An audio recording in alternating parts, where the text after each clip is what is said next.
Dobro, lepo pozdravljeni vse naše udeleženke, udeleženci na našem strokovnem posvetu z naslovom Izzivi kibernetske varnosti pri uvajanju inteligentnih energetskih rešitev.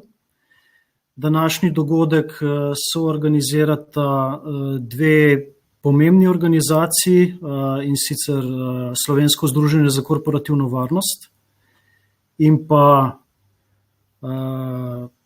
Center za energetske učinkovite rešitve. Tudi ob tem pozdravljam svojo sovoditeljico, če temu lahko tako rečem, kolegico Ano Struna-Bregar. Ana, lep pozdrav. Pozdravljeni. In pa seveda pozdravljam tudi vse naše goste, ki so se nam danes prijazno odzvali našemu povabilu in bodo z nami podelili ta kanček strokovnih v bistvu vsebin, dobrih praks in pa tudi izzivov, ki so pred nami. Da ne zgubljamo preveč časa, ker bomo tudi pred samo okroglo mizo malo bolj podrobno najavili vsebinske nastavke za samo razpravo, bi mogoče v tem uvodu želel povedati samo to, da seveda se dotikamo ene izredno pereče teme, ki bo ne samo danes, ampak predvsem v prihodnosti izredno aktualna za izvajanje naših aktivnosti. Zato smo se skupaj s CER-om tudi odločili, da seveda organiziramo ta pomembni dogodek. Kar pa je seveda še bolj pomembno, pa je, da so se nam priključili naši cenjeni govorci, ki vsak na svojem področju seveda na tem delu že močno in aktivno delujejo in bodo prakse, predvsem dobre prakse in izkušnje, ki jih bodo z nami podelili, izredno dobrodošli. Ana, zdaj bi pa predal besedo tebi, seveda, da pozdraviš naše goste in predvsem, da predstaviš našega uvodnega govorca, doktorja Kopača. Izvoli. Denis, najlepša hvala. Hvala tudi za povabilo k sooblikovanju tega dogodka, ki obogati naš program in poslanstvo CER-a. Na začetku par besed o CER-u. CER deluje že od leta 2012, najprej bil gospodarsko interesno združenje za področje energetskih sanacij, na kar se je preusmeril tudi v energetsko mobilnost. Od 2017 pa se je razširil na celotno spodbujanje podnebno nevtralnega gospodarstva. Tako da res nas veseli, da imamo trenutno že 70 članov različnih organizacij, primarno podjetij, ki se zavedajo, da ta prehod v podnebno nevtralnost, kateri smo globalno zavezani, mislim, da se cel svet v to smer usmerja, nenazadnje pa si je Evropa zadala res ambiciozne podnebno-energetske cilje. Skratka, združujemo pionirje, ki se zavedajo, da ta prehod ni več alternativa, ampak edina možna pot. In na tem mestu seveda so naši člani, ki vas res pozdravljam, in prav tako tudi vse člane Inštituta za korporativne študije, so na različni poti te tranzicije. Prihajate iz različnih sektorjev, različne intenzivnosti, eni imajo to trajnost in podnebno delovanje že v svojem DNK-ju, eni pa se tega lotevajo sedaj postopoma. In seveda primarni vidik za zmanjševanje emisij je seveda energetski sektor, ker porabimo vedno več energije in tukaj se pojavljajo nove rešitve. O teh bomo danes govorili in predvsem, kot je Denis omenil, tega sveta brez digitalizacije ne bi bilo in tudi trajnost je neposredno povezana z digitalizacijo, seveda pa tudi za varnostjo teh podatkov. Na eni strani se nam odpira zelo široko področje, na drugi strani pa postajamo vedno bolj ranljivi. Tako da zato nam je danes v veliko čast, da je z nami dr. Janez Kopač, direktor energetske skupnosti, ki ima sedež na Dunaju in nekdanji minister za okolje, prostor in energijo. Par besed uvodoma bi samo še o energetski skupnosti povedala. Energetska skupnost je mednarodna organizacija, ki združuje Evropsko unijo in njene sosede, da bi ustvarila integriran vseevropski energetski trg. Organizacija je bila ustanovljena s pogodbo o ustanovitvi energetske skupnosti, podpisano oktobra leta 2005 v Atenah v Grčiji, stopila pa je v veljavo leta 2006. Ključni cilj energetske skupnosti je razširiti pravila in načela notranjega energetskega trga Evropske unije na države v jugovzhodni Evropi, Črnomorsko regijo in širše na podlagi pravno zavezujočega okvira. Tako da res smo veseli, da ste danes z nami in da nam boste predstavili, kam gremo, kaj nas čaka in kako se pripraviti na neko stabilno, varno poslovanje v dobro vseh. Vabim k besedi, gospod Kopač. Hvala lepa za povabilo.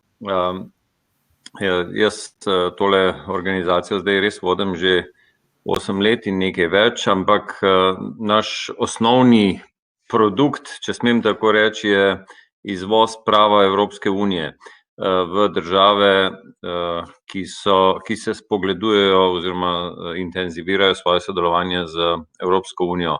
Na področju kibernetske varnosti Evropska unija pravzaprav šele začenja svojo pravno pot in ni hudo, zaostaja za predvsem Združenimi državami Amerike, pa tudi za drugimi velikimi silami, naprimer za Rusijo, za Ljudsko republiko Kitajsko, včasih tudi za Severno Korejo, ki rada izvaža ne kibernetsko varnost, ampak kibernetsko nevarnost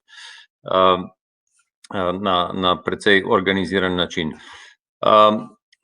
Kibernetska varnost in današnji udeleženci te konference, sem prepričan, vsi vedo o kibernetski varnosti več, kot jaz sam osebno vem, na vsezadnje sem družboslovec, pa vendar dovolite, da se zelo na hitro sprehodim skozi nekaj ključnih poudarkov o kibernetski varnosti v energetskem sektorju, pri čemer moram reči, da se nekatere države znotraj Evropske unije organizirajo, kar se kibernetske varnosti tiče, multisektorsko, nekatere pa večji poudarek dajejo sektorski organizaciji. To je prepuščeno posameznim državam, ni predpisano,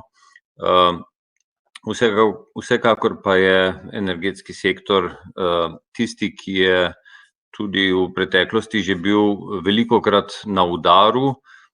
Naprimer, samo če pogledamo, kaj se dogaja v odnosih med Rusijo in Ukrajino. Ukrajina je ena od naših članic energetske skupnosti. Tam imajo kibernetsko vojno praktično vsak dan. Ruska federacija preko svojih tajnih služb poskuša neprestano povzročati škodo Ukrajini z različnimi napadi na njihove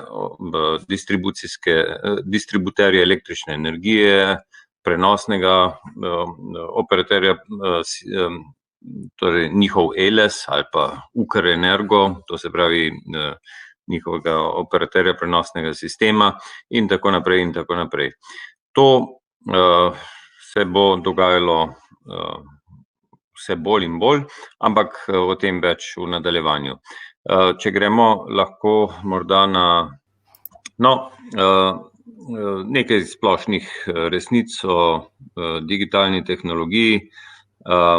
Vse se digitalizira v energetskem svetu in nekoč, ko smo imeli velike proizvajalce električne energije, saj nekateri še obstajajo, recimo jedrska elektrarna Krško ali pa Dravske elektrarne, termoelektrarna Šoštanj. Celoten sistem je bil podrejen temu, da so vsi tokovi šli od velikih proizvajalcev proti končnim potrošnikom.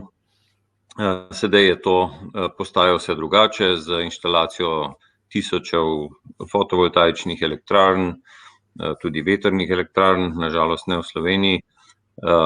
je vse več teh tokov dvosmernih in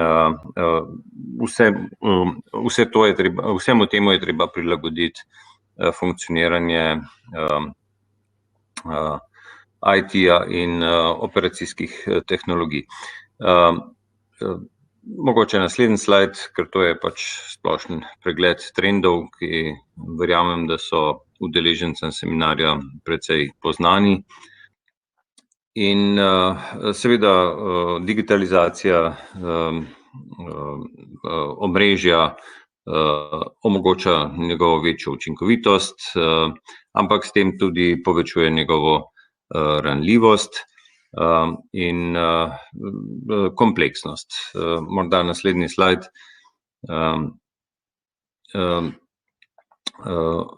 Vsem tem novim trendom se mora prilagajati tako IT kot operacijska tehnologija, OT. Malo se opravičujem, imam težave, ker večino svojega časa preživim na angleškem govornem področju in tudi zapisano imam vse po angleško in potem ves čas prevajam v slovenščino spotoma, pa se mi malo zatika.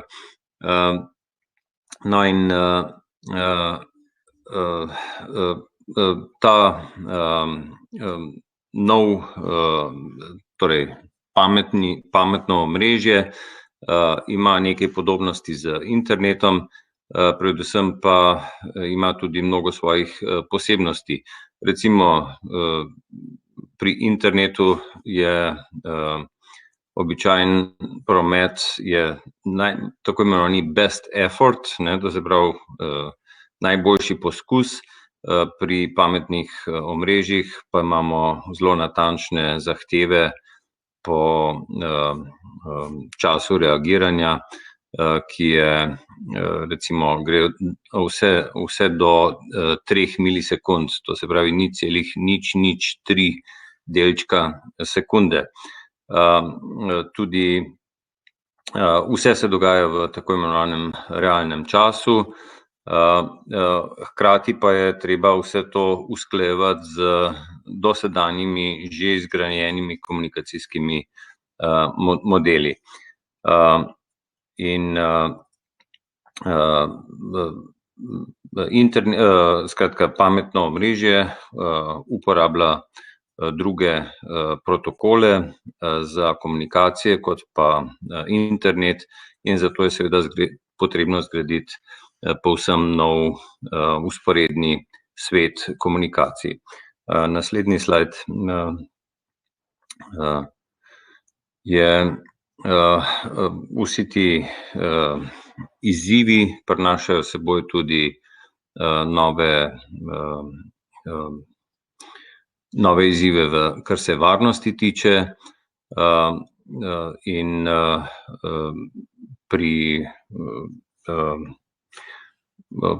podatkovni varnosti je treba skrbeti za integriteto, zaupnost in pa razpoložljivost, medtem ko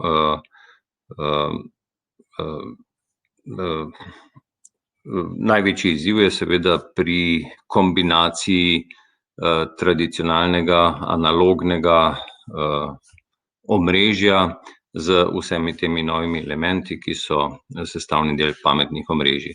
Naslednji slajd, prosim.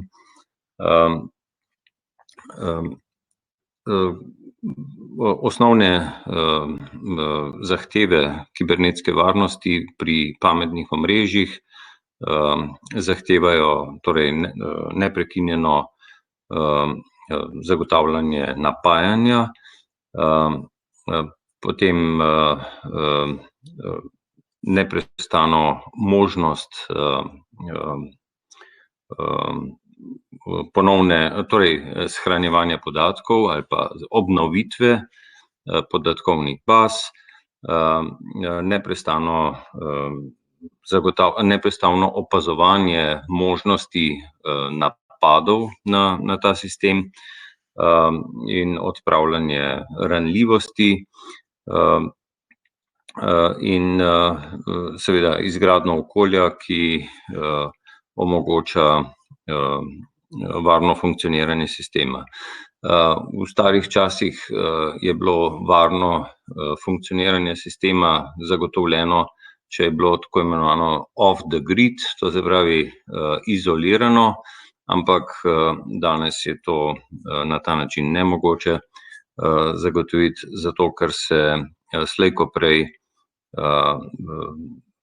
vsak sistem poveže z internetom in potem se na ta način se seveda odpre in postane ranljiv. Zato, no in še pri tem, čeprav je to bolj splošna tema, mogoče bi sodila na začetek ali konec, bi rad rekel, da pri kibernetskih napadih lahko v praksi vidimo, da se dogajajo z različnimi nameni. Eni so zaradi tega, ker se pač nekdo želi okoristiti materialno in potem izsiljuje. Eni so zaradi vohunjenja, eni so pa zaradi povzročanja škode. Tistih starih napadov, kibernetskih raznih navdušencev in hekerjev pravzaprav ni več danes, vse skupaj je postalo bolj organizirano in pa namensko usmerjeno, nič več boemskosti v tem. No in zaradi tega moramo pravzaprav biti zelo pozorni in dostikrat se pravzaprav dogaja, da je nekdo ves čas prisoten v sistemu in je na nek način speč. In šele v trenutku, ko zaznamo kibernetski napad, v trenutku, ko zaznamo kibernetski napad, je že zdavnaj prepozno. Pogovarjal sem se z direktorjem enega podjetja za kibernetsko varnost iz Finske, ki je rekel, ko nas pokličejo, da jim rešimo problem, jim najprej povemo, koliko mesecev že imajo nekoga, skratka krta v svojem sistemu in kaj vse so v tem času že, kaj hudega se jim je že zgodilo. No in potem seveda tak naročnik ponavadi najprej zamenja upravo. In prav, da kamorkoli oni pridejo, skratka, v glavnem uprava podjetja slej ko prej odide. No, ampak to je bolj anekdota. Gremo naprej po tej prezentaciji. Tukaj je naštetih nekaj možnih napadov kibernetskih. Imate, zdaj pa res ne znam prevesti, phishing, denial of service, malware spreading, pa traffic analysis, ampak to pravzaprav v vsakem učbeniku vsak lahko prebere, tako da sem jih tule samo nekaj naštel. Morda naslednji slajd. Kritični koncepti kibernetske varnosti so torej resilience, odpornost, potem je varen dizajn in pa seveda potreba po upoštevanju to se pravi informacijske in operacijske posebnosti informacijske in operacijske tehnologije. Naslednji slajd.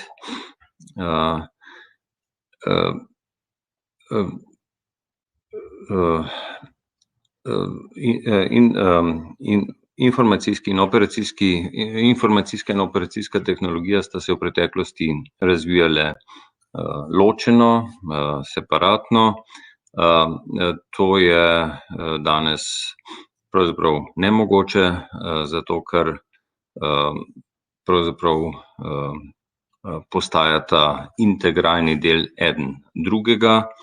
No in pri tem skupnem razvoju je treba upoštevati vse možnosti ocene rizikov in pa prilagoditve tem rizikom. In ravno oceni in prilagoditvi rizikom je namenjen razvoj standardov kibernetske varnosti. No in ko pa smo pri standardih, smo pa pravzaprav pri pravnem okviru in morda naslednji slajd kaže, v katero smer bo vse skupaj v prihodnje šlo v Evropski uniji, pa verjetno tudi v svetovnem merilu. Evropska unija ta hip pripravlja mrežna pravila o kibernetski varnosti za energetski sistem. To je predvsem namenjeno pametnim omrežjem. To bo skratka uredba Evropske komisije, usoglašeno tudi z Evropskim parlamentom, ki bo uveljavila pravila kibernetske varnosti, predvsem, kot sem rekel, ocene in prilagoditve rizikov. V energetskem sektorju bo prihajalo sistematično do certificiranja kibernetske varnosti sistemov in elementov. No in bodoči razvoj, predvsem ko govorimo o pametnih omrežjih, bo imel izzive, ki jih pravzaprav zaznavamo že danes. Energetska varnost bo ostala ključen dejavnik v teh prizadevanjih. Pametna omrežja bodo vse bolj pametna.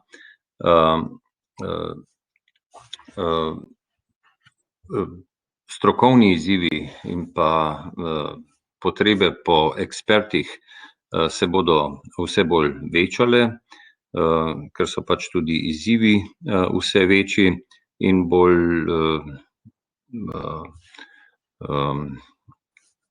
bolj intenzivni, in pa število napadov na posamezne energetske sisteme se bo samo še povečevalo. Svet ne gre v bolj prijazno smer, ampak v manj prijazno smer, in seveda se bo treba prilagoditi in se ustrezno upirati, sicer nas bodo posamezne deležnike, napadalci, kibernetski napadalci pač prizadeli ali celo uničili. In pa še zadnji slajd. Organizatorji današnjega posvetovanja so me prosili, če povem tudi kaj, kar se tiče financiranja evropskega ali pa možnosti financiranja. No in tole je izbor tega, kar je v preteklosti direktno ali pa posredno za kibernetsko varnost že bilo na voljo. Kakšnih prav posebnih sredstev samo za kibernetsko varnost ni, ampak je to seveda zmeraj v kombinaciji z razvojem neke infrastrukture ali pač nekega segmenta energetike na nacionalni ravni, kjer je pa potem lahko del proračuna tudi za potrebe kibernetske varnosti. Toliko, kar naslednji slajd mislim, da je. Hvala za vašo pozornost. Toliko zelo na kratko, kot sem rekel, so te splošne resnice o trendih pri kibernetski varnosti verjetno večini udeležencev današnjega posvetovanja znane. Jaz sem jih poskušal samo zelo na kratko povzeti. Evropska unija se s tem intenzivno ukvarja. To bo postalo predmet pravnega urejanja, ki bo vse bolj in bolj natančno. Evropa se poskuša, kar se tega tiče, organizirati na nadnacionalni ravni, zato ker so posamezne države članice enostavno prešibke in se ne morejo spopadati s tem svetovnim izzivom same, zato se pač na nivoju Evropske unije, to se bo vse bolj integriralo, ampak nihče drug ne bo poskrbel za varnost v naših podjetjih, v naši državi, kot samo sami, če tudi si bomo lahko pri tem pomagali z evropskim okvirom. Toliko za uvod, sem pa seveda na razpolago še za morebitna vprašanja ali kasnejši razgovor. Hvala lepa. Dr. Kopač, najlepša hvala za ta strateški uvid. Predvsem je pomembno, kam Evropa gre, kajti to je, smo del Evrope in iz tega je pomembno, da razumemo, kam bo novo strateško okolje nekako se razvijalo, pravno, formalno in pa tudi strokovno. In pa seveda vas vabim, da ostanete še z nami, kajti razprava bo absolutno zanimiva in se tudi v prihodnosti veselimo sodelovanja z energetsko skupnostjo, kajti naše osnovno poslanstvo je, da smo samo skupaj lahko močnejši in verjamem, da izmenjava teh dobrih praks in izkušenj, novih korakov bo pripeljala do tega, da bomo na področju kibernetske varnosti, ki sigurno predstavlja en izziv za prihodnost, lahko še močnejši. Še enkrat, dr. Kopač, hvala lepa. Žiga, zdaj bi pa vas prosil, če lahko damo naše naslednje udeležence okrogle mize.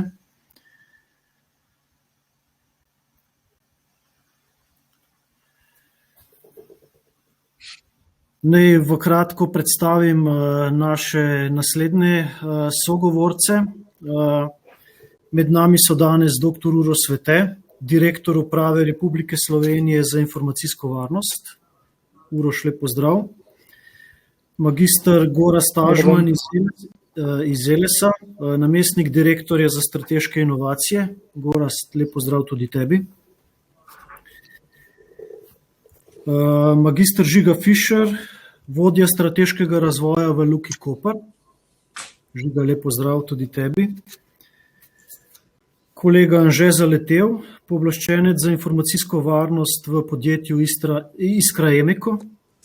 Anže, lep pozdrav tudi vam. Lep pozdrav. In pa z nami je še gospod Slobodan Jovanovski, izvršni direktor razvojnega centra Iskratela in direktor programa digitalizacije industrij. Gospod Slobodan, tudi vam lep pozdrav. In še enkrat seveda zahvala vsem, da ste si vzeli ta vaš dragoceni čas in da boste z nami danes podelili vaše dragocene izkušnje. Mogoče samo za uvod te razprave, kje so seveda te pomembna stičišča med uvajanjem novih inteligentnih energetskih rešitev in pa seveda kibernetsko varnostjo. Zavedati se je potrebno, da si je Evropa do leta 2050 zadala pomemben energetski cilj in sicer postati brezogljična družba, kar seveda za sabo potegne uvajanje nekih novih energetskih virov, racionalizacijo že obstoječih, uvajanje novih, predvsem zelenih energij in pa vse to v ozadju nekako pospremljeno z samo digitalizacijo. Kadar pa govorimo o digitalizaciji, vemo, da to okolje lahko varno deluje samo, če seveda je informacijska in ožja kibernetska varnost tukaj slišana. In da vse te nove rešitve, ki jih bodo organizacije uvajale, so nekako pospremljene tudi z vsemi strokovnimi aspekti povezanimi z kibernetsko varnostjo. Tako da predvsem tudi na horizontalnem nivoju pričakujemo v prihodnosti ključno sodelovanje, ki bo izrednega pomena za to učinkovitost uvajanja vseh teh rešitev, da bodo varne in da bodo predvsem zagotavljale nizkoogljično družbo, na drugi strani pa organizacijam zagotavljanje neprekinjenost oskrbe z električno energijo tudi naprej. Seveda se tukaj ne moramo izogniti vsem tem novim trendom, ki prihajajo od 5G, tako imenovanim big data, umetni inteligenci in pa tem stvarem, o katerih je dr. Kopač že prej govoril, internetu stvari, industrijskemu internetu stvari in vseh teh v bistvu pametnih omrežjih ali pa delih teh pametnih omrežij, ki so ključna. In ta moj uvod, kar kliče po, bom rekel, tem, da Uroš prvo tebe izzovem z tem strateškim v bistvu pogledom. Še to bi prosil, no, da smo kratki, ekspeditivni, da bomo lahko čim več stvari odprli. Preden pa dam seveda govorcem besedo, bi pa tudi naše udeležence povabil, da v chat rubriki lahko postavljate vprašanja, tako da bomo tudi že vmes probali čim bolj aktivno se dotakniti tudi vaših vprašanj. Zdaj pa Uroš nazaj na tebe. Zdaj, z večino se osebno poznam, tako da bomo se tikali, jaz verjamem, da nam to ne bo predstavljalo težav in da bo ta razprava še bolj učinkovita. Predvsem, Uroš, mogoče, če bi lahko iz tega strateškega vidika povedal, kaj Republika Slovenija, predvsem v luči sprejema ali pa priprave nove strategije o informacijski varnosti nekako predvideva, kako boste temu segmentu dali pomembno vrednost ali pa kako boste naslovili izzive, ki jih ta segment prinaša v teh strateških dokumentih? Dober dan vsem. Denis, najlepša hvala za tvoje vprašanje. Ja, gledajte, tako kot je bilo že rečeno v samem uvodu dr. Kopača, dejstvo je, da se Evropska unija pravzaprav šele zadnjih, recimo temu 5 let dobro ukvarja sistemsko z kibernetsko varnostjo od NIS direktive dalje. V Sloveniji pa smo še malce kasneje se lotili sistematičnega, bi rekel, in koordiniranega pristopa. Mi smo sicer kot država 2016. leta sprejeli strategijo kibernetske varnosti, ki je bila prvi tak dokument v tej državi, potem ko smo v par dokumentih z področja nacionalne varnosti, torej v resoluciji o strategiji nacionalne varnosti 2001 in 2010, že omenjali kibernetske grožnje kot ena od glavnih groženj nacionalne varnosti. Kar se tiče same nove strategije, mi seveda želimo, da se v njej odraža duh časa, ko gre za ogrožanje, ko gre tudi seveda za izzive, ki pravzaprav so danes tukaj med nami, ko gre za razvoj posameznih sektorjev, predvsem pa želimo, da strategija ne bo prazna, oziroma bi rekel temu mrtva črka na papirju. Torej želimo, da je strategija konkretna, jasna, da ima akcijski načrt z jasnimi pristojnostmi, odgovornimi, bi rekel, nosilci in pa tudi finančnimi posledicami. Kot taka bo strategija brez dvoma, bi rekel, se usmerila v področje, kako srednje in dolgoročno pridobiti dovolj kadra, pa ne samo seveda za cyber security eksperte, torej eksperte na področju kibernetske varnosti, pač pa da dejansko dvignemo tehnično kulturo in pa raven uporabe IKT-ja v Sloveniji. In to velja v bistvu to je en od glavnih izzivov. Namreč mene je šokiralo pa dejstvo, ko je ena od piratskih strani zgorila dobesedno v Sloveniji, to ne poznate, da je ne bom zdaj omenjal, torej strežniki in backupi so zgorili v Franciji in se je promet v Sloveniji, internetni promet, skoraj da zmanjšal za 40%. Zdaj vidimo dejansko, kje in zakaj uporabljamo mi širokopasovne povezave. To mislim, da je ključna zadeva, ki jo je treba spremeniti. Druga zadeva, strategija ne bo šla v neke sektorske, konkretne, bi rekel, naloge, da bi seveda zdaj kateregakoli od sektorjev ključne infrastrukture favorizirala. Vendar pa, kar smo že opazili pravzaprav v tej točki, pa je, da se dogaja, bi rekel, da se dogaja specifičen razvoj sektorskih informacijskih sistemov. Dr. Kopač je že omenjal IT pa OT, se pravi informacijsko tehnologijo in pa operacijsko tehnologijo. In zlasti ta druga, mislim, da je lahko, oziroma da je dostikrat sektorsko specifična, ko gre za krmilnike, nadzorne sisteme in tako naprej.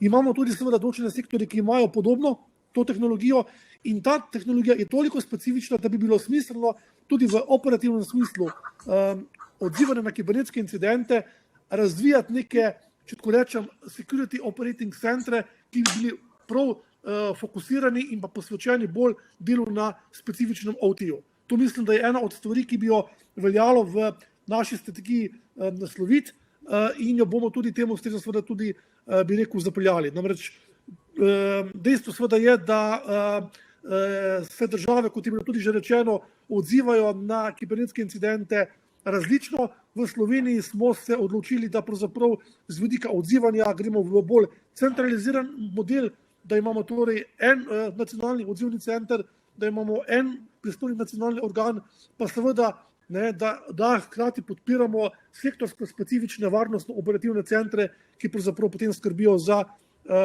tudi seveda specifične informacijske rešitve. Uroš, hvala lepa za ta strateški uvid, kam seveda kot država želimo. Zdaj bi pa mogoče, Gorazd, tebe vprašal, Eles, predvsem na področju razvoja in uvajanju novih tehnologij, vidimo tudi vetrnico v ozadju, posveča res veliko pozornost. Nam mogoče v kratkih besedah lahko poveš, kje so tiste strateške smeri, ki jih boste še v prihodnje mogoče še ukrepili v povezavi z uvajanjem teh novih inteligentnih informacijskih pristopov pri teh energetskih rešitvah? Lep pozdrav. Ja, zdaj že v uvodu je bilo kar lepo nakazan. Jaz bom dal še eno drugo prispodobo. Ta elektroenergetski sistem je bil v preteklosti kaj enosmerna cesta ali pa one way. Vse je šlo bolj v eni smeri, se pravi od velikih proizvajalcev je šla elektrika v prenosni sistem, potem smo jo pa mi prenesli do distribucijskih omrežij pa naprej do končnih odjemalcev. Zdaj to se spreminja, predvsem s razpršenimi viri obnovljivimi, se pravi zdaj energija lahko prehaja tudi v obratni smeri. To je ena pomembna sprememba, do katere je prišlo. Zdaj druga je tudi ta, da se na temu, bom rekel, na spodnjem nivoju tudi začenjajo dogajati operacije čist tržne narave, se pravi nakup prodaja, ki so se prej tudi sam na tem zgornjem nivoju dogajale. Se pravi, se marsikaj že zgodi tam spodaj in se dogaja seveda s podporo informacijskih sistemov, ki trenutno ne rabijo zadostiti tako hudim kriterijem, kot na top nivoju. Ne samo stališča kibernetske varnosti, ampak tudi stališča druge regulative povezane s trgovanjem in tako naprej. Zdaj mi seveda čutimo te aktivnosti energetskega prehoda v svojem omrežju kot taka zelo tranzitna država, tudi energetsko. Je Slovenija tranzitna država, ker smo zelo močno povezani s sosednjimi elektroenergetskimi sistemi. Čutimo na svojih mejah te spremembe. Mi vemo, kdaj je v severu Nemčije več proizvodnje iz vetrnic ali pa v Italiji sonca, ne več samo tako, kot smo včasih čutili, kdaj je več proizvodnje iz hidroelektrarn na Balkanu, recimo. Tako da en velik fokus imamo na mi rečemo temu integraciji obnovljivih virov. To je ena stvar. Zdaj, druga stvar, ki je, če govorimo o tej globoki elektrifikaciji, da veliko odjema prehaja na elektriko. Se pravi, nekdo, ki je prej uporabljal kurilno olje ali pa recimo kurilno olje, pa kup toplotno črpalko, je prešel na drug vir, je šel na elektriko. Naslednja stvar, e-vozila, spet polnjenje e-vozil, na kakšen način, kako. Se pravi, mi spet na tem spodnjem nivoju se dodatne potrebe po odjemu vzpostavljajo. Zdaj to seveda do neke mere se da naslavljati s klasičnimi investicijami. Pomembnejša stvar, ki jo vsaj v tej naši ožji ekipi, s katero jaz prihajam, se ukvarjamo so pametna omrežja. Se pravi, kako tudi obstoječo infrastrukturo, ki jo imamo, čim bolj izkoristiti, ker saj mi na prenosnem omrežju pa tudi kolegi na distribucijskih omrežjih, kadar govorimo na visoko napetostnih nivojih, so kar izzivi umeščanja v prostor infrastrukture energetske. Tako da pomemben fokus je, kako to infrastrukturo, ki jo imamo, čim bolj izkoristiti. In zdaj tle naša primarna naloga, če rečem, Elesa, je tudi ta, da stalno usklajujemo odjem pa proizvodnjo električne energije. In zdaj, če si predstavljate, da je proizvodnja vedno bolj razpršena, predstavlja to nek dodaten izziv. Je to treba se naučiti oziroma vzpostaviti sisteme, ki omogočajo to spremljati kvalitetno tudi v spremenjenih okoliščinah. In zdaj, tretja stvar, ki pol za tem pride, je pa seveda, da poskušamo to delati vedno bolj blizu realnega časa. Lahko si predstavljate, če samo govorimo o obnovljivih virih, bližje realnega časa, ko smo bolj točne podatke imamo, lažje se odločamo, koliko recimo ne nazadnje tudi obremenimo en vodnik, preko katerega mi prenašamo električno energijo, recimo znotraj Slovenije ali pa med državama. Se pravi, tudi na naše vodnike v končni fazi vreme kot tako vpliva. Tako da to je en tak fokus, ki je bolj naravnan na obratovanje, bom rekel. Zdaj, pomemben segment je pa ta, ki je bil tudi že izpostavljen, je pa to veliko močnejše povezovanje z ostalimi sektorji. Nič nenavadnega ni, da se mi na skupnem sestanku že pogovarjamo recimo s Žigo iz Luke Koper, ali pa z nekom iz Darsa, ali pa z nekom iz Slovenskih železnic, ali pa z nekom iz energetike Ljubljana. Se pravi, veliko močnejše sodelovanje bo potrebno med sektorji, ker bomo rabili eno drugega podatke za kvalitetno pripravo svojih procesov na eni strani, na drugi strani pa s to digitalizacijo se bomo dejansko skozi bolj zanašali na te podatke. Bodo na podlagi tega sprejete odločitve. Tako da to je pa druga smer, kjer je veliko pozornosti posvečamo. Gorazd, hvala lepa za te dve strateške poti in pa tudi te lajerje, ki si jih vmes v bistvu povedal in so izredno pomembni za razumevanje današnjosti in predvsem prihodnosti. Žiga, glede na to, da si bil že izvan, skoraj ne mine dan, da v dnevnih medijih ne vidimo v bistvu signalov, da Luka Koper v bistvu želi iti po poti uvajanja novih alternativnih energetskih virov. Nam lahko postrežeš mogoče s kakšnimi temi strateškimi vizijami, kam res želite iti v te na eni strani samozadostnosti na področju energetskih virov, na drugi strani pa mogoče tudi same strateške usmeritve v te nizkoogljičnosti. Kje so te strateške poti ali pa cilji? Denis, najlepša hvala za vprašanje, hvala tudi za povabilo in hvala za izziv strani Gorazda. Ja, dejansko to medsektorsko sodelovanje v Sloveniji tudi na področju energetike bo zagotovo pomembno. En takih primerov, ki se ga tudi Gorazd, recimo je, da mi kot Luka Koper oziroma vsa evropska pristanišča naj bi po direktivi iz leta 2014 o alternativnih virih energije mogla v bistvu zagotoviti preklop ladij na električno omrežje v času priveza. In za nas kot Luka Koper to pomeni, da recimo, da pride neka križarka v Koper in se priklopi na električno energijo, pomeni, da v bistvu celotna obala ali pa da mora vsaj elektrika mestne občine Koper pade v danem trenutku, kar pomeni, da moramo zagotoviti dejansko v bistvu najprej dovolj debel kabel, če se tako lahko izrazim, s katerim bomo napajali porabo v pristanišču. Ampak to, kar sem zdaj predstavil, v bistvu eden izmed izzivov, ki ga moramo doseči tam do leta 2025, če bo pa v Evropski uniji mogoče to direktivo še malo spreminjati, pa dajmo temu reči do leta 2030. Ampak naš cilj je pa poleg tega dejansko še, s tem bomo v bistvu zagotovili malo bolj čisto pristanišče, pa recimo malo bolj čisto obalo, namreč v to času priveza ladje uporabljajo ali ladijsko gorivo ali pa dizel za v bistvu svoje agregate, da dejansko funkcionirajo ladje. Zdaj, kar je pa dejansko naš cilj, je pa v bistvu doseči neko energetsko samozadostnost in dejansko postati en izmed tistih razprašenih obnovljivih virov energije, ki jih je Gorazd prej omenjal, namreč mi bi želeli veliko več te samozadostnosti, do leta 2030 imamo cilj doseči vsaj 50%. Dejansko pa se hkrati s tem, kar smo pa tudi že nekako začeli, je pa v bistvu energije oziroma napajanja naše mehanizacije.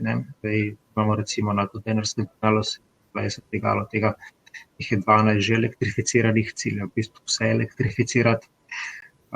Dejansko prehajamo na vedno večjo porabo električne energije, s tem pa seveda bomo mogli tudi sami več proizvesti. Ne. Zdaj, v severnih pristaniščih, ne, je veliko, kar se tiče alternativnih virov, predvsem proizvodnje, so severna pristanišča veliko bolj nagnjena k proizvodnji iz vetra, ne, se pravi vetrne energije. Zdaj, ampak to govorimo o vetrni energiji na odprtem morju. Ne. V Sloveniji si tega proizvodne energije na odprtem morju žal ne moremo privoščiti. Ne. Enkrat en kolega iz nekaj ponudnik nekih teh vetrnih elektrarn bil pa rekel, then you make offshore wind power turbines. Pa sem ga vprašal, kako pa mislite, da bi pač to moglo biti od obale daljno? Pa rekel, some 10 miles. Rekel, okay, then speak with Italy, please. Ne, pač govorimo o tem, da pri nas recimo mogoče pri upoštev kakšne fotovoltaične elektrarne, ne. In naše strehe bi kar primerne, pa padamo potem po drugi izziv v bistvu vzdržnosti teh streh, ker so bile grajene v 70-ih, 80-ih letih preteklega stoletja, ki nihče ni razmišljal v bistvu o tem, da bi mogoče mogli kdaj nositi še kakšno večjo težo. Tako da dejansko smo predstavljali kar nekim izzivom v naslednjem 5-10-letnem obdobju, če bomo hoteli zagotoviti alternativne vire. Sicer pa bomo potem se mogoče dotaknili še kakšne točke, kakšnih drugih alternativnih virov, sploh kar se Kopra tiče. Že enkrat, kot pravim, tam nekje 50% energetska samodostojnost do leta 2030 in pa poskušati v bistvu doseči nekako priklop ladje na električno omrežje v času priveza skupaj z nacionalnim deležniki z področja elektroenergetskega sistema. Žiga, hvala lepa in predvsem si želimo, da je Luka Koper, če zdaj v pomorski terminologiji govorimo ta svetilnik tudi za ostale velike sisteme, da bodo, bom rekel, bolj smelo nekako korakali v smeri te samozadostnosti ali pa saj delne samozadostnosti, ki bo za sabo pripeljala tudi manjše izpuste v okolje. Anže, mogoče vprašanje za vas v podjetju Iskra Emeko, poseben strateški v bistvu fokus namenjate razvoju inteligentnih energetskih sistemov ter tako sigurno pomagate v bistvu k tej zeleni energetski transformaciji. Kje vi vidite v bistvu glavne te izzive in priložnosti v vaši organizaciji, ki seveda so pomembni ne samo za vas, ampak tudi za en širše tržišče ali pa sektor? Ja, hvala lepa za besedo in za vprašanje. Tako kot je bilo že omenjeno, v bistvu zmanjšanje ogljičnega odtisa je družbeni izziv, ki ga moramo pač vsi skupaj doseči. Veliko tega ogljičnega odtisa v bistvu nastane zaradi potrebe po energiji in elektriki in te potrebe samo še rastejo. Rastejo pa tako, kot je bilo že omenjeno, spreminja se naš način življenja. In zaradi tega so te potrebe samo še večje. In v bistvu Iskra Emeko vidimo kot nek glavni izziv izboljšanje energetske učinkovitosti. In tako, kot sem omenil že v prejšnjih stavkih, če v prihodnjih letih ne razrešimo tega izziva energetske učinkovitosti, ne bomo dosegali zastavljenih ciljev, torej tudi teh ciljev, ki jih pač predvideva Evropa. Zdaj Iskra Emeko vidi nekako energetsko učinkovitost kot izziv in tudi kot priložnost. Ne nazadnje, so naše rešitve, naši produkti so del celotne te energetske infrastrukture in seveda lahko pripomorejo k izboljšanju te energetske učinkovitosti. Recimo, ko smo brali raziskave oziroma ko spremljamo raziskave, opažamo tudi, da je recimo uporaba pametnih števcev izboljša to energetsko učinkovitost. Zato je ključen razvoj teh inteligentnih in pametnih rešitev in sicer z tega vidika, da zbirajo na varen način podatke in jih analizirajo in obdelujejo in na podlagi teh podatkov, torej to govorimo o podatkih, ki so na voljo v realnem času, morajo biti seveda točni, so podatki, s katerimi lahko zaznavamo neke energijske izgube, so podatki, ki nam sporočajo neke zlorabe v omrežju, v sistemih, ne nazadnje tudi podatki, ki jih bo imel na voljo nekoč posameznik in bo z njimi lahko nekako pregledoval porabo električne energije in tudi izbira upravljanje te svoje energije. Z vsemi temi podatki torej mi v bistvu nekako izboljšamo lahko energetsko učinkovitost. Torej podatki kot taki so res pomembni. Ampak ker prihajam z področja informacijske varnosti, se treba tudi zavedati, da te podatki, več ko imamo teh podatkov, več ko imamo naprav, ki zbirajo te podatke, bolj smo tudi izpostavljeni nekim informacijsko-varnostnim tveganjem. Ampak sem prepričan, da se bomo tega še dotaknili.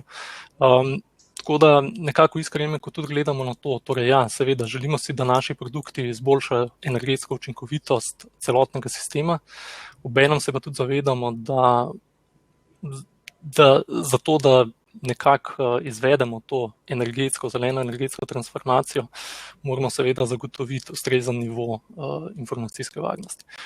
In iskreno, ko je sodeloval oziroma sodeluje v kar nekaj teh zeleno usmerjenih projektih.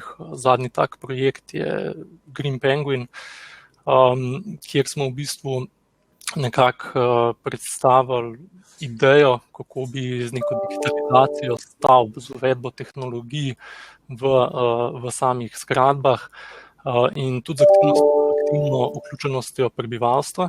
V tem primeru smo šli v bistvu do otrok v osnovne šole, kako bi lahko zmanjšali ogljični odtis in energetsko učinkovitost stavb. Tako da to je nekako to, z moje strani, kar sem želel povedati. Anže, hvala lepa.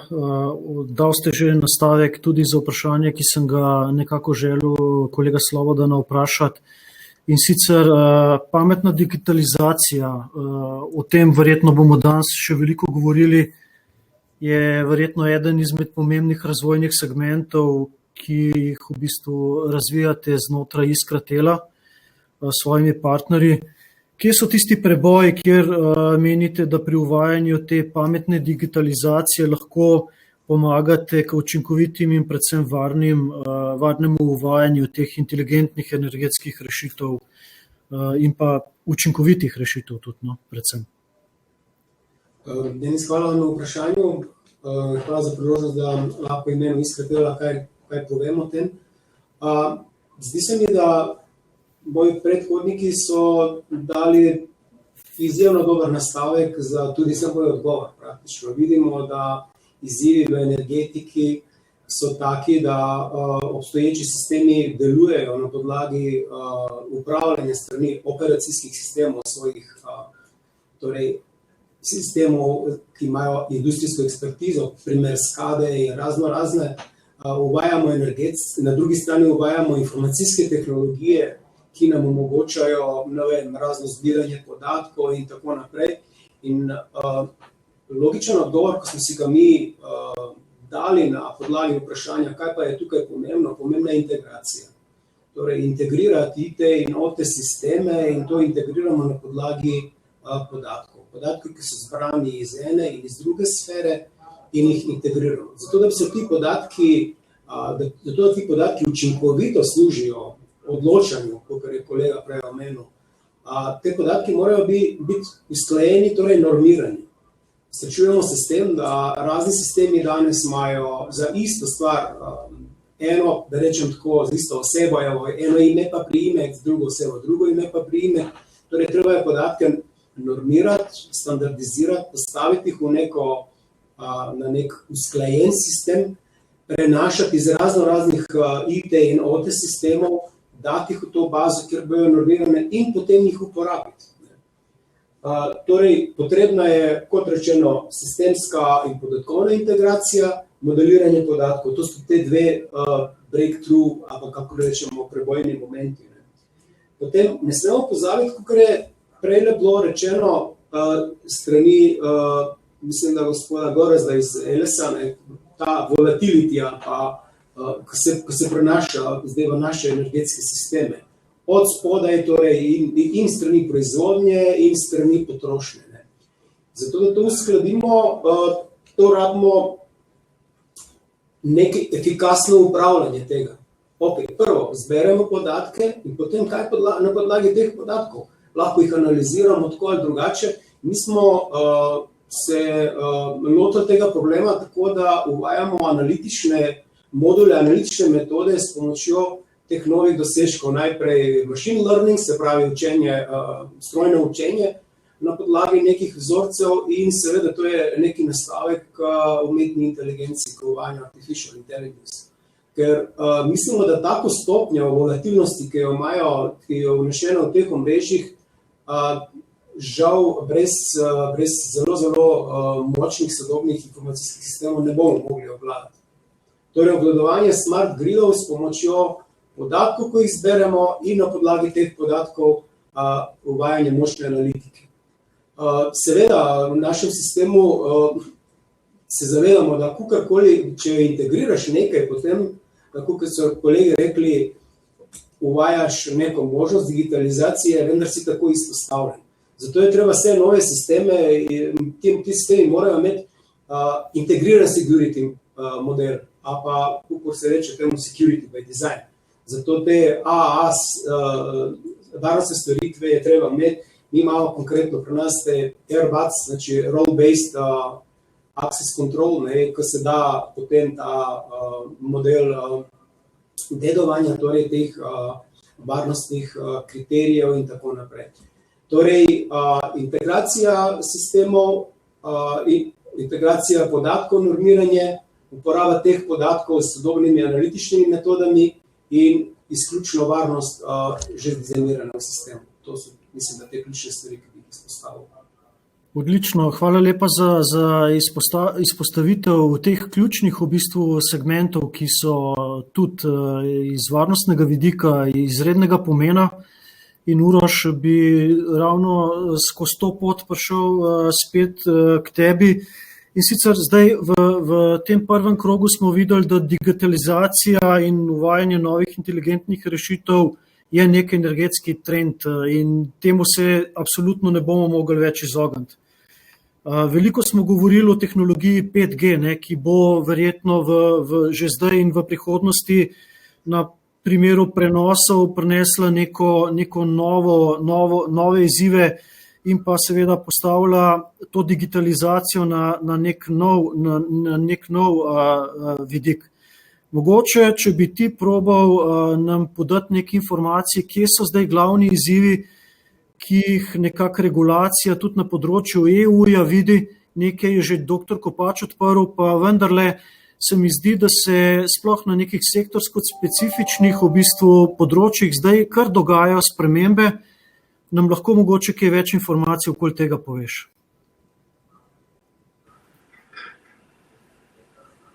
Ja, Denis, hvala tudi za to vprašanje. Moram reči, da je kar bi rekel, veliko vsebine, ki bi jo lahko podelil z vami.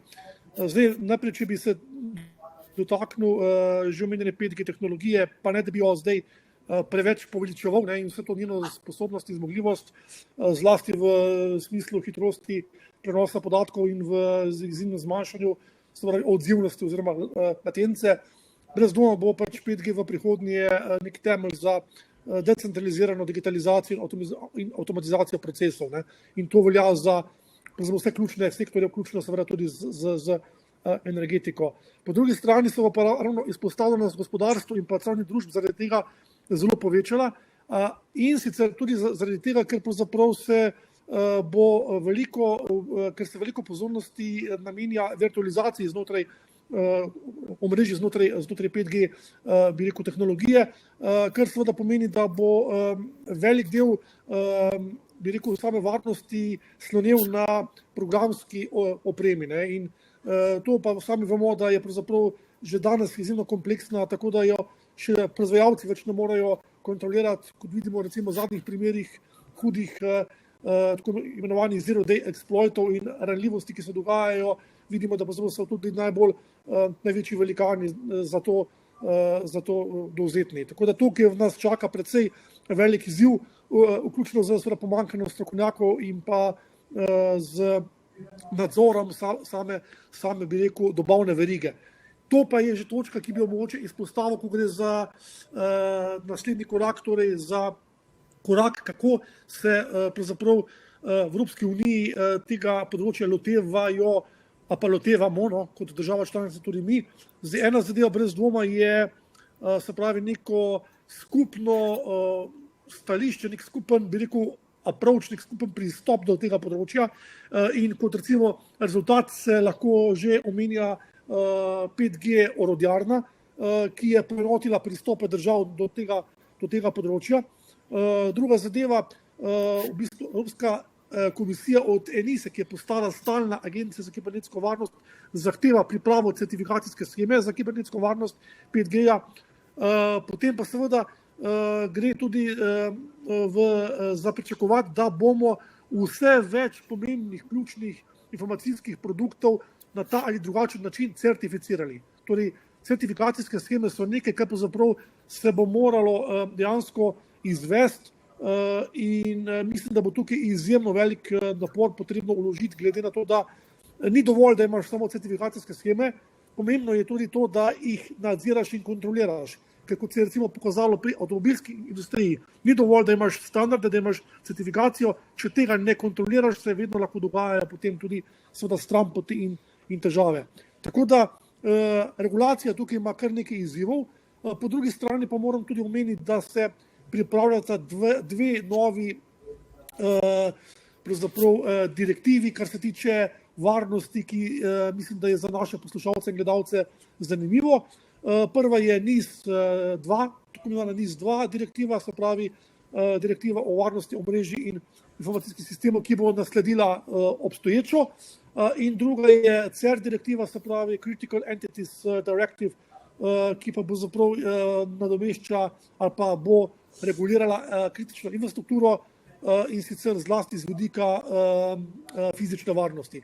Tako da obe bosta zelo, bosta velik korak naprej, bosta korak naprej v smislu, da se bo dejansko vse več akterjev zavezalo k nekim izpolnjevanju standardov, da bodo postali zavezanci za eno ali drugo, da bosta med sabo seveda tudi komplementarni in pa da dejansko bomo z vidika, bi rekel, regulativnih organov imeli, bi rekel,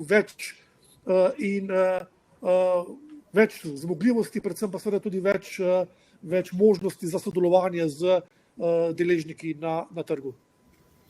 Uroš, hvala lepa. Absolutno nas veseli to, da danes tudi na nivoju Evropske unije vidimo ta veter, ki piha predvsem v smeri sodelovanja, kajti vse te strateške dokumente, o katerih si govoril, se zdaj pripravljajo, se mi zdi dosti bolj nekako skozi isto prizmo, v isti smeri, kot so se pripravljali v bistvu njihovi prvi drafti oziroma prvi dokumenti. In to je absolutno pozitivna rešitev, kajti o tem smo tudi že veliko govorili, da ta silosni pristop absolutno ni produktiven in pušča preveč nekih varnostnih in drugih izzivov, ki v neposredni praksi potem prinesejo kar veliko težav. Gorazd, mogoče, če mi dva mečkam pokomentirava, namreč kibernetska varnost danes v energetiki dobiva popolnoma neko novo dimenzijo. Namreč, tako kot si že prej v uvodu povedal, za nemoteno delovanje energetskih sistemov na različnih layerjih ni ključna sam izmenjava energetskih podatkov, ampak tudi, bom rekel, drugih podatkov, ki so tukaj ključni za učinkovito in pa neprekinjeno poslovanje. Mogoče, kje ti vidiš tiste izzive, ki jim bo v prihodnosti potrebno na tem področju kibernetske varnosti nekako dati neko posebno pozornost, mogoče kakšna dobra praksa skozi kakšen projekt, v katerem ste zdaj?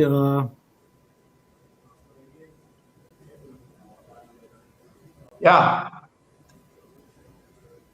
ena stvar, tako kot sem malo nakazal že, so pač podatki, ki prihajajo iz drugih virov.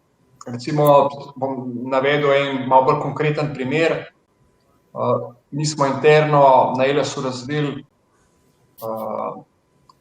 zelo napredne algoritme, ki ugotavljajo meje obratovanja naših daljnovodov v odvisnosti ne samo od pretoka električne energije po daljnovodih, ampak tudi od zunanjih vremenskih dejavnikov. In lahko si predstavljate, da če upoštevamo zraven za obratovanje še te vremenske podatke, mora biti vir zanesljiv, oziroma ni več dovolj samo en vir, ampak mora biti več virov.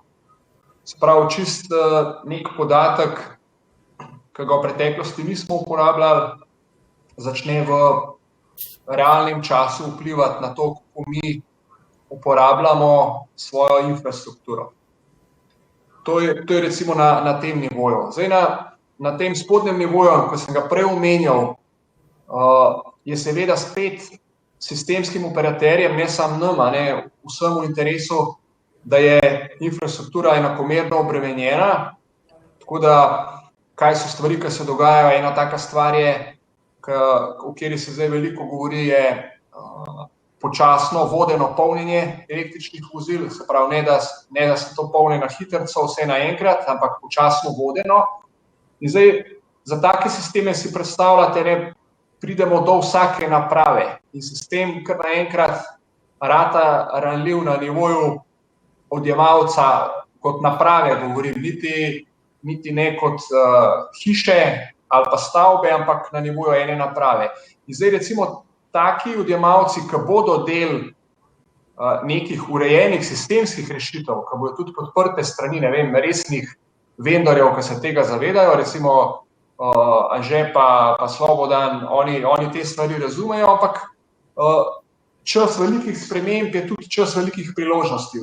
Vstopajo novi igralci, manjši, veliko je zagonskih podjetij, startupov, tle vemo, da je nek background znanje lahko na različnih nivojih. Ampak, če se še od tega odmaknem, lahko pride celo do tega, da imamo mi energetske naprave, ki niti ne želijo biti sicer vodene, ampak imajo proizvajalci omogočen daljinski dostop do te naprave zaradi vzdrževalnih posegov. Zdaj, če imamo mi proizvajalca toplotnih črpalk A, ki ima 10.000 toplotnih črpalk v Sloveniji, pa proizvajalca B, ki jih ima 20.000, pa proizvajalca C, ki jih ima 80, sploh ni nujno, da je to vključeno v kakšne resne sisteme, ampak ima samo nastavke za potrebe vzdrževanja, gre lahko nekdo na ta nivo sistem manipulirati, naenkrat pržgati vse toplotne črpalke ali pa vse črpalke ugasiti, recimo, in gremo opazovati, kaj se s sistemom zgodi. In se začne pripravljati na neke akcije. In tle vidim tudi ene priložnosti za podjetja, kot recimo Iskra Emeko, ki pa lahko na nivoju števcev razvijajo neke rešitve, ki prej opazijo nenavadno početje, nekaj, kar gre ven iz teh vzorcev. Tako da tle bomo po moje do podobnih stvari dostopali, pa iskali, kako z njimi na ta prav način upravljati. Na eni strani zato, da dobimo tiste vire fleksibilnosti, da bo sistem učinkovit, to, kar sem v prvem delu razlagal, na drugi strani bomo pa do zelo podobnih stvari dostopali z drugim namenom, da bo to varno, se pravi, da se bomo lahko zanesli na informacije, ki v tle pridejo, oziroma tudi, da bodo te naprave služile tistemu namenu, za katerega jih tudi končno odjemalec kupi pa namesti doma. Tako da tle vidim dva aspekta, ki se bolj povezujeta. Mi se moramo zavedati, tako kot je bilo v uvodnem predavanju omenjeno, ko network kodi pridejo, se pravi, te omrežni kodeksi, to je za sistemske operaterje zakon, mi pa to moramo upeljati, ampak še enkrat izpostavljam, sistem bo to hranljiv kot najšibkejši njegov člen. In tle ni več to samo, tako kot je Slobodan omenil, neka SCADA, pa bulletproof sistemi zaprti, ki niso online, ampak so del sistema, vpliven del sistema tudi naprave, ki so prek 5G povezane, preko bodisi česa. Tako da tle vidim neke izzive. Sem malo manj strokovnjak za kibernetsko varnost, ampak verjamem, da bo kdo od kolegov še kaj znal na to temo povedati. Ja, hvala lepa, absolutno hvala ti za odpiranje teh izzivov, kajti energetika je sploh specifična, kjer seveda je ta povezanost vseh segmentov mogoče najmočnejša od vseh podsektorjev. In seveda ta povezanost ni samo nacionalna, ampak tudi mednarodna, sploh kar se ELS-a tiče. Tako da za razumevanje teh izzivov so ključne taki podatki, da to sliko naredijo bolj podrobno. Mogoče, če gremo na Luko Koper, Žiga, seveda ustrezno načrtovanje porabe energije je lahko za tako veliko logistično organizacijo, kot je Luka Koper, kar pomemben izziv. Na drugi strani pa to lahko prinese ene pomembne prihranke. Tudi zmanjša absolutno ta ogljični odtis, o katerem tudi danes govorimo.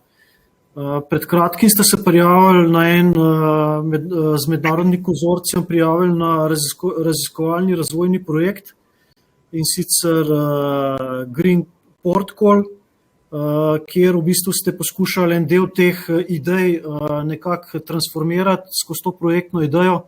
Nam lahko mogoče v kratkih besedah zaupaš osnoven namen ideje in kaj želi Luka Koper s tem pridobiti? Ja, mi smo v bistvu dejansko pač šlo za razpis na programu Horizon, kar pomeni, da v bistvu raziskovalni projekt bolj ali manj, kjer so za zadnji razpis, mislim, da na Horizonu odprli tudi en izmed Green Deal razpis je bil, en izmed delov je bil namenjen tudi pristaniščem, letališčem. In znotraj tega smo postavili konzorcij dosti mednarodni, no, Francozi, Španci, Nemci, Italijani in pa seveda tudi Slovenci. Naš cilj tukaj noter je bil, tako kot se nekako v vprašanju prikazal, se pravi povezati na nek način proizvodnjo, porabo električne energije, pa hkrati mogoče dodati še nek selling na trgu, če bo potreben, pa dodati še eno komponento, ki je Gorazd v svojem prvem odgovoru omenil, real time. Prav, naš izziv je bil dejansko vzpostaviti nekega digitalnega dvojčka, kjer bi dejansko najprej izvajal nek monitoring porabe, pa monitoring trenutne proizvodnje, potem bi pa hkrati v bistvu analiziral in v bistvu z nekim big data analizo in pa potem še nekim strojnim učenjem uspel na koncu pripeljati do tega, da bi v bistvu nam v real timeu predlagal, kaj je za nas v določenem trenutku najboljše. Ali energijo pridobljeno z zelenih virov porabiti, ali jo shraniti, ali jo prodati v okolje. Pač to so večinoma te opcije, ki so trenutno na voljo, in v tej hrambi je bila ena izmed idej mogoče ali A ali pa B, mogoče še malo bolj alternativna varianta, pretvorba v vodik in pa potem v bistvu raba v neki, v talni mehanizaciji, se pravi tistih prevoznih sredstvih, ki jih pri nas uporabljamo za logistično dejavnost v pristanišču, ali so kakšni viličari ali manipulatorji ali kakšne take stvari. Tako da v bistvu tukaj nekje smo se vrteli, zdaj bomo pa zagotovo, se pa s tem tudi zelo strinjam, mi naleteli tudi na, če bomo najprej projekt dobiti, to je prva stvar, ki bo zelo pomembna, in v nadaljevanju smo zagotovo mogli lotiti tudi kibernetske varnosti in nazadnje bo šlo za en zelo povezan sistem neke senzorike in sistem, ki bo zagotovo veliko IP-jev in tako naprej, ki se bo mogli kakorkoli med sabo povezati in boče še bolj ranljiv. Ja, hvala lepa za ta del informacij. Mogoče, kar je seveda v prihodnosti tudi ne za zanemariti, je to, da bo uvajanje vseh teh novih tehnologij, novih tehnoloških na pametnih rešitvah temelječih tehnologij prinesel tudi spremembe v organizacijski strukturi naših organizacij, tudi pri dojemanju vsega tega. Tako da smo kar pred enim obdobjem, kjer bojo te transformacije izredno hitre, no, in jih ne bomo šteli v letih, ampak lahko tudi v manjših časovnih dimenzijah. Anže, mogoče za vas vprašanje bolj glede na to, da ste strokovnjak z področja kibernetske varnosti. Kje se v ta proces, o katerem danes govorimo, o tej digitalizaciji, pametni digitalizaciji nekako vklapajo zahteve te kibernetske varnosti? Predvsem zato, da bo ta energetski sektor in pa te rešitve delovale obvladljivo, varno. Kaj menite? Ja, hvala še enkrat za vprašanje in za besedo. Zdaj mogoče glede samih zahtev kibernetske varnosti. No, tukaj bi res rad najprej izpostavil, da zahtev, s katerimi se srečujemo v Iskra-Emecu glede varnosti tako naših produktov, kot tudi našega OT in IT sistema je res veliko. Ne? In ogromno teh zahtev prihaja strani, ali je to strani raznih strokovnih skupin, strani standardov, strani Evropske unije, tudi tako kot je gospod Uroš omenil, se razvija neke nove direktive, ki vplivajo seveda tudi na nas. Sicer ne tako neposredno, kot recimo na kakšne DSO-je, TSO-je, ampak definitivno pa posredno vplivajo tudi na nas. In nekako še največ zahtev pride do nas strani strank oziroma strani naših partnerjev. In te zahteve moram reči, da so v določenih regijah, v določenih državah res zelo visoke in še više kot od teh, ki jih pač predvideva Evropska unija. Tako da tukaj se mi zdi zelo pomembno, no, da spremljamo te zahteve, da imamo te zahteve nekako pod kontrolo, da imamo vzpostavljeno neko skupino ljudi oziroma odgovornih oseb, ki kot prvo sodeluje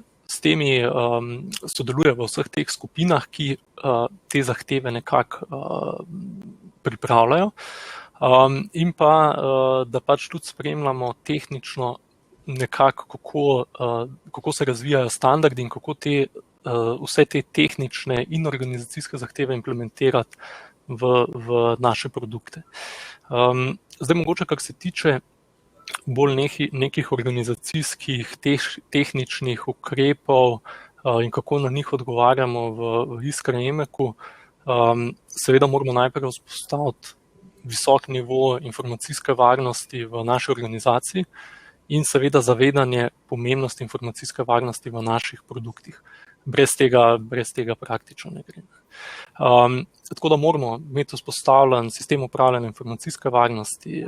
Tukaj že prej smo omenjali certifikacije, je dobro, da smo podjetja certificirana in to tudi redno upravljamo zunanje preglede in obnavljamo naše certifikate. Tudi v bistvu s tem, ko smo certificirani recimo po ISO 27001, imamo vzpostavljene procese varnega razvoja naših produktov, torej tukaj govorimo in o števcih in o software produktih, ki jih ponujamo. Moramo redno testiranje upravljati, naše rešitve morajo v bistvu biti, ne smejo imeti nekih varnostnih ranljivosti v sebi, moramo varnost že upeljati na začetku, torej tako kot je gospod Slobodan že na začetku omenil in tudi gospod Kopač, kot sta omenjala, moramo se seliti v security by design, privacy by design koncepte. Zelo pomembno je tudi, da imamo vzpostavljen dober proces odzivanja na incidente, torej če zaznamo neko ranljivost v našem produktu ali pa če zaznamo ranljivost oziroma če naši partnerji mogoče zaznajo ranljivost v nekih naših produktih, moramo to res na hitro odpraviti, ker ne nazadnje lahko ta ranljivost vpliva na celotno omrežje. Tako da to je zelo pomembno. Zdaj, kot pa še neka tretja točka, tretji vidik, ki je pa tudi pomemben, pa ga je gospod Uroš že omenil, je pa certificiranje produktov. Evropska unija, mislim, da je tukaj EU Cyber Security Act, uvaja oziroma predvideva uvedbo tako imenovanega, bomo rekli, common criteria standarda na nivoju Evropske unije in produkti se morajo certificirati. Torej, te neke pametne rešitve, pametni produkti morajo pridobiti ustrezne certifikate in ustrezno in redno izvajati te ponovitvene preglede samih produktov. Tako da to je to, no? To je to z moje strani, kar sem hotel dodati. Anže, hvala lepa. Absolutno pomembne teme z vidika zagotavljanja kibernetske varnosti. Gospod Slobodan, mogoče še vprašanje za vas. In sicer odločevalci so vedno pomembni za to, da ali v naše organizacije nekaj hitreje uvajamo ali pa nekaj počasneje. Kaj lahko naredimo, da bodo predvsem ti odločevalci bolje razumeli na eni strani potrebo po uvajanju teh pametnih energetskih rešitev, na drugi strani pa da seveda te rešitve moramo uvajati v neka varna informacijska okolja. Po vašem videnju, kje so tisti ključni koraki, ki jih lahko mogoče mi kot stroka naredimo pri odločevalcih, da bodo to bolje razumeli? Okay. Hvala. Se pravi, če bi rekel čisto tako, kako naj rečem, knjigno, bi rekel, jih moramo izobraževati, moramo povedati, kakšne so pozitivne stvari. Po drugi strani pa vemo, da ljudje smo človeške narave, tudi odločevalci so taki, verjetno najbolj pogosto se odločamo za uvedbo nečesa, takrat, ko pridemo do problema. Se pravi, da ugotovimo nek problem. Ne? In jaz bi tukaj izkoristil primer, ko ga je Gorazd dal, kako en udre in tako naprej. Zdaj vidimo, tukaj bom povedal, če nek proizvajalec nekih toplotnih črpalk ima X črpalk tamle in nekdo udre v njegov sistem in potem dostopi do tiste črpalke, to je problem. To je dejstvo. Ne? Zdaj si pa predstavljamo, da imamo nek sistem, ko smo ga prej zagovarjali, ko rečemo, da to je nek industrijski IoT sistem, Internet of Things, kjer so ali te naprave, ali pa saj neka dostopna točka do te narave, kot je omenil Gorazd Števec, recimo, da je to neki gateway, del tega našega IoT sistema. Da bom rekel, so njegovi podatki, ki pridejo do te točke, zbrani v nekem sistemu. Je tako. To pomeni, da imamo še eno točko, ker lahko na podlagi podatkov in odziva te točke tam nekje v našem energetskem sistemu, vidimo, a so kakšne nekonsistence, neregularnosti, se pravi, ko se reče misbehavior, in temu se reče anomaly detection, detekcija anomalij. In potem lahko na podlagi teh podatkov pospešimo odzivnost, kar je prej Anže povedal, ker to je naš cilj. Upeljati sistem, ki pospešuje odzivnost, ki nam pomaga ali povečati efikasnost teh sistemov, ali preprečiti udore, ker govorimo o varnosti, ali preprečiti zlorabo teh sistemov in tako naprej. Vendar, mi kot iskatelj, recimo, vemo nekaj od tega tudi od našega, recimo, dolgoletnega delovanja v telekomunikacijskih omrežjih. Vemo, tam sistemi se prejle varnost in tako naprej, varnost je reševala izključno na fizičnem nivoju. Uvedbo nekih gatewayjev, neki session border control in tako naprej, se pravi, nečesa kontrolira posamezne seje oziroma dostop česa.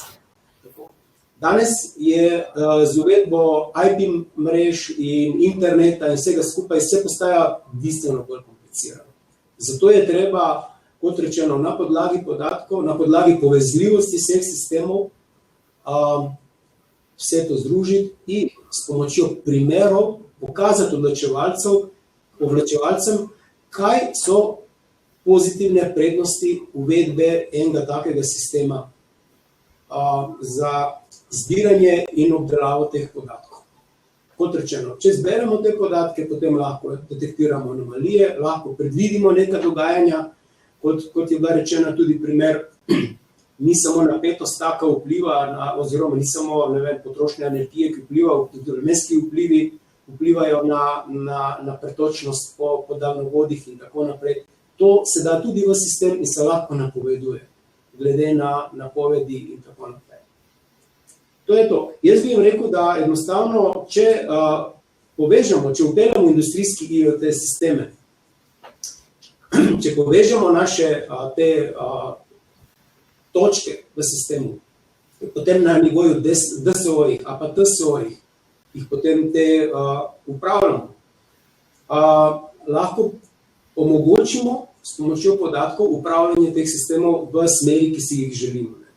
Plus, recimo, če upeljamo nek tak sistem, kako smo rekli, pametni sistem, to nam omogoča, da tudi hitreje upeljamo nove storitve, ker s pomočjo sistema smo definitivno bolj agilni, kot upeljavo za vsakič enega novega posameznega sistema.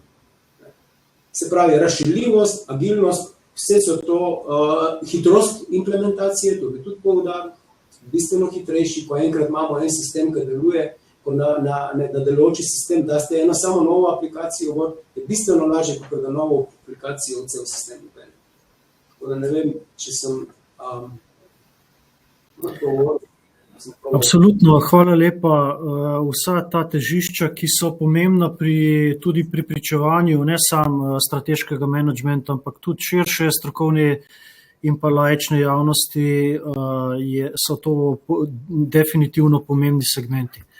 Zdaj, glede na to, da je danes čas bil naš največji sovražnik, bi se jaz vsem svojim gostom oziroma Zano najnim gostom toplo zahvalil za vaš čas, za deljenje teh izkušenj. Tako CER kot tudi Slovensko združenje za korporativno varnost bo tudi v prihodnje še odpiralo to tematiko, kajti recimo Nemci radi zelo egzaktno zračunajo, kaj vsaka, bom rekel, neka nova tehnologija prinese. Recimo samo na področju digitalizacije v energetiki so nekje izračunali, da od leta 2014 do 2025 bojo zmanjšali za 50 milijonov ton CO2 izpuste in v bistvu nekje prehranili veliko količino energije, ki bi drugače bila izgubljena skozi to. Tako da verjamem, da tudi v prihodnje bo sigurno uvajanje novih energetsko učinkovitih in pa predvsem čistih tehnologij nujno povezano z vsemi digitalizacijskimi pametnimi rešitvami, ki bodo sigurno tesno šle z roko v roki, ko govorimo s kibernetsko varnostjo. In seveda pričakujem, da bomo o podobnih temah, mogoče še bolj specifičnih, se pogovarjali tudi vnaprej.